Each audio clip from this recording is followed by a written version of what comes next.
Tras la confirmación de Zuckerberg sobre la interferencia del FBI en las elecciones del 2020, Trump ha dado recientemente dos opciones bastante interesantes sobre las elecciones. Hablaremos sobre esto.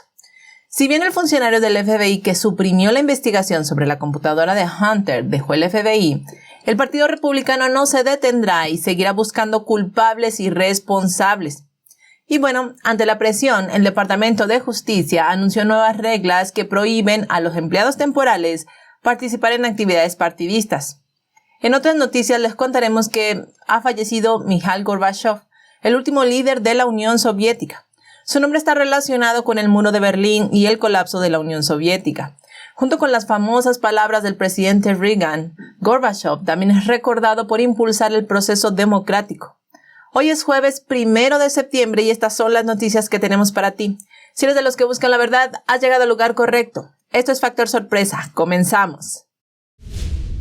Debido a las recientes revelaciones sobre la influencia del FBI en los informes de la computadora de Hunter Biden, el expresidente Trump dijo que las elecciones del 2020 deben rehacerse.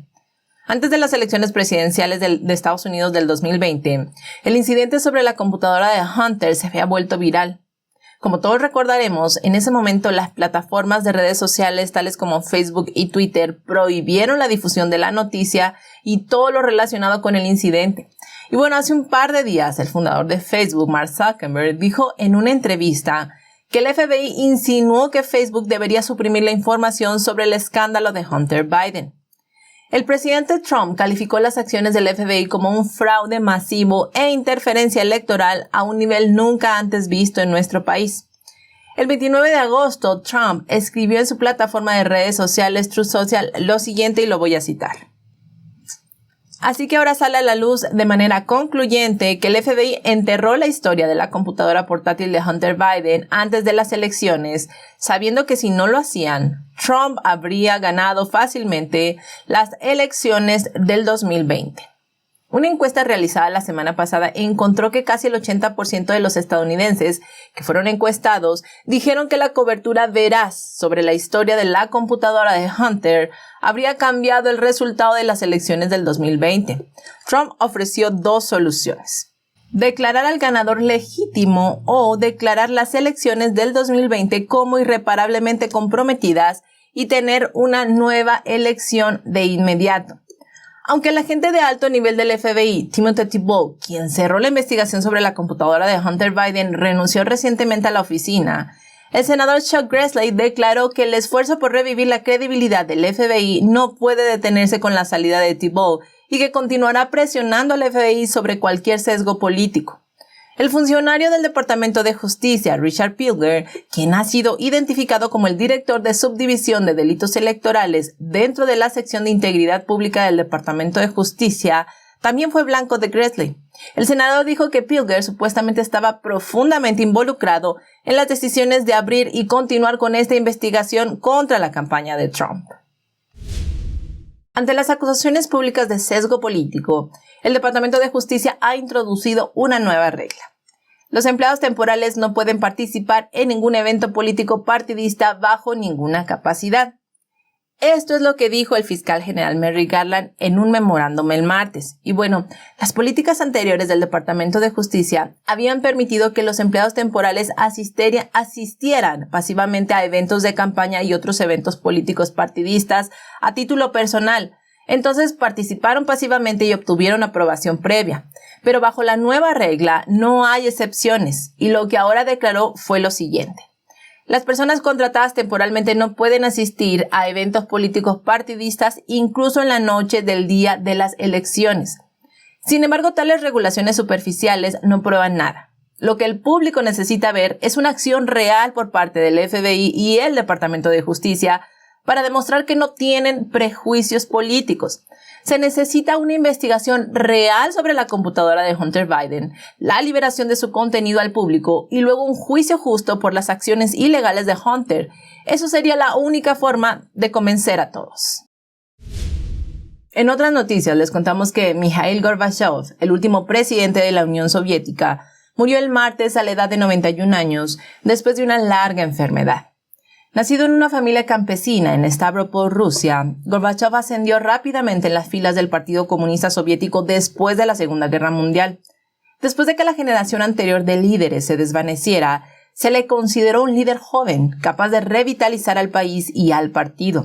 Gorbachov había sido el principal líder soviético desde 1985, cuando la Unión Soviética se enfrentaba cada vez más a los Estados Unidos.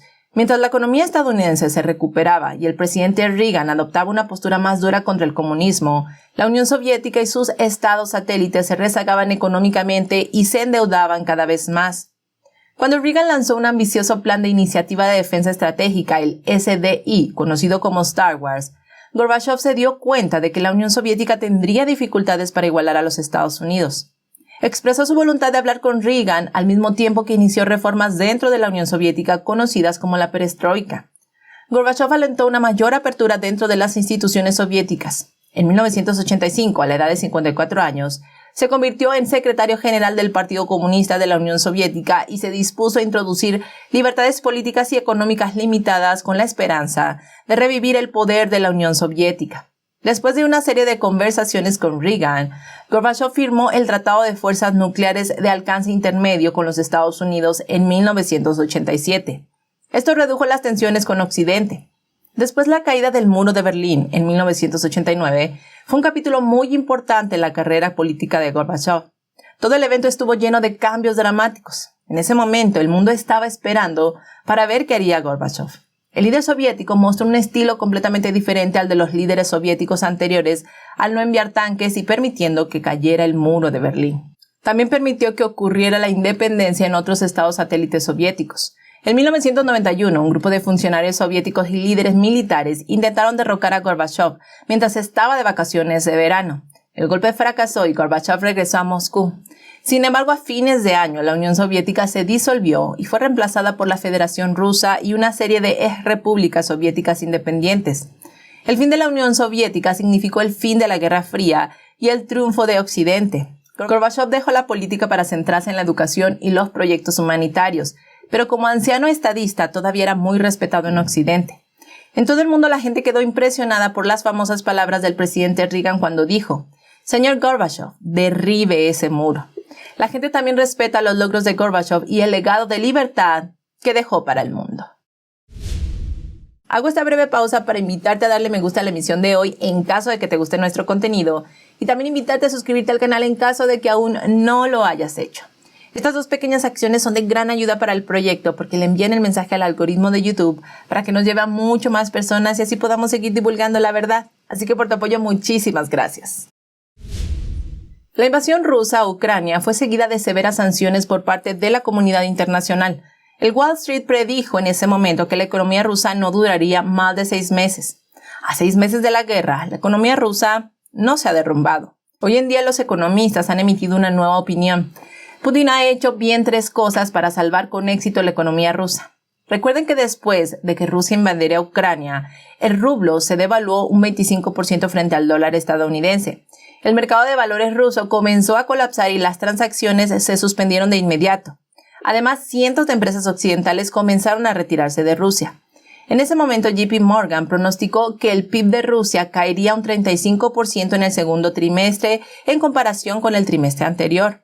Por su parte, Goldman Sachs pronosticó que Rusia sufriría su peor contracción económica desde el colapso de la Unión Soviética a principios de la década de 1990. Sin embargo, 6 meses después, la economía del país no se ha derrumbado hasta ahora. ¿Pero por qué? Bueno, pues un artículo de la revista The Economist señala que hay 3 razones por las que la economía de Rusia está funcionando más allá de las expectativas. La primera razón es la política. Aunque Putin sabe poco sobre economía, está dispuesto a confiar la gestión económica a personas que saben de economía. El Banco Central de Rusia tiene muchos excelentes expertos que actuaron rápidamente para evitar el colapso de la economía.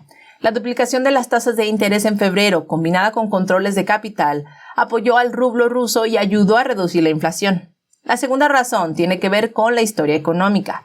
Rusia se enfrenta a su 5ª crisis económica después de 1998, 2008, 2014 y 2020. Los rusos que tienen más de 40 años recuerdan la violenta agitación económica provocada por el colapso de la Unión Soviética en 1991. Por lo tanto, la gente ha aprendido a adaptarse en lugar de entrar en pánico o rebelarse. Además, algunos aspectos de la economía rusa han estado durante mucho tiempo aislados de Occidente. Si bien esto se ha producido a costa de un menor crecimiento económico, ha mitigado el dolor del reciente aumento de las sanciones occidentales. El tercer factor se relaciona con los hidrocarburos. Según un informe reciente de la Agencia Internacional de Energía, la AIE, las sanciones occidentales han tenido un impacto limitado en la producción de petróleo de Rusia. Y desde el estallido de la guerra en Ucrania, Rusia ha vendido 85.000 millones en combustibles fósiles a la Unión Europea. Sin duda, estos ingresos están ayudando a Rusia a seguir comprando productos importados. Los datos recientes de JP Morgan sugieren una recesión en Rusia, pero no profunda, con el índice de producción industrial de Rusia cayendo un 1,8% en junio respecto al año anterior. El 30 de junio el PIB de Rusia cayó solo un 4% año tras año, lo que es mejor que los datos económicos, justo después del brote de la pandemia. El FMI dijo lo siguiente, y lo cito: el país también se benefició de una fuerte demanda de sus propios consumidores y de un plan del Kremlin para mantener bajo el desempleo. Los analistas de Wall Street habían pensado que la prohibición de importación de petróleo de Occidente dañaría gravemente a Rusia. Los ingresos del petróleo y el gas representaron el 45% del presupuesto de Rusia el año pasado, según la Agencia Internacional de Energía. Pero Rusia todavía exporta 7,4 millones de barriles de petróleo al día, según datos de Bloomberg de julio. Entre ellos, las compras de petróleo ruso por parte de la India juegan un papel importante. Sus importaciones aumentaron durante 5 meses consecutivos. Todavía está absorbiendo 1 millón de barriles de petróleo ruso por día, un 900% más que en febrero. La propia Unión Europea no se ha quitado de encima su dependencia del petróleo ruso y siguen importando 2.8 millones de barriles al día. Esa cantidad ha bajado solo un 30% desde 4 millones de barriles por día en febrero. Parece que la comunidad internacional confía en la fuerza, no en las políticas radicales de izquierda. Con esta nota llegamos al fin de la emisión de hoy. Gracias por acompañarnos hasta aquí. Te recuerdo que tenemos activas las membresías y al unirte a nuestro canal podrás obtener muy buenos beneficios, pero además apoyar a nuestro proyecto de manera económica, lo cual agradecemos profundamente. La forma de hacerlo es súper sencillo, cliqueando el botón de ahí abajo que dice Join o unirse. Por tu tiempo, por tu atención, por tu apoyo, muchísimas gracias. Nos vemos el día de mañana y recuerda, sigamos en búsqueda de la verdad.